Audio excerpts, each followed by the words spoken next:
Claret Plus on Focusrite'i tippkvaliteediga USB helikaartide sari PC ja Apple arvutitele, mis on varasema Claret helikaartide uuenenud tootesari.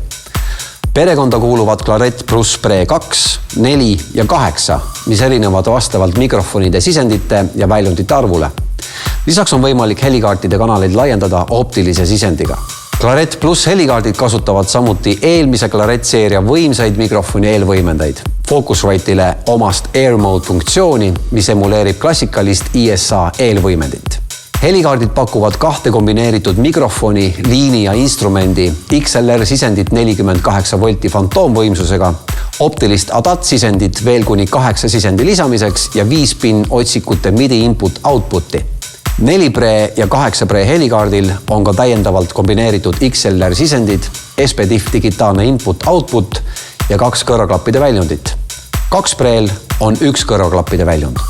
Kõik 3 kasutavad USB-C ühendust. Claret Plus 2 Pre jääb ainsaks helikaardiks, mida on võimalik kasutada ka ainult USB toitega. Tänu uuenenud ja täiustatud konverteritele on Claret Plus seeria helikaartidega tehtud salvestiste kvaliteet detailsem, selgem ja dünaamilisem kui varasemal generatsioonil. Üldine müratase on Claret Plus helikaartidel viidud miinimumini, mis on oluline vaiksemate helide ja instrumentide salvestamisel. Võrreldes Focusrite'i Scarlett seeriaga on Claret Plus hinnatasemelt natukene kõrgem, kuid õigustatult.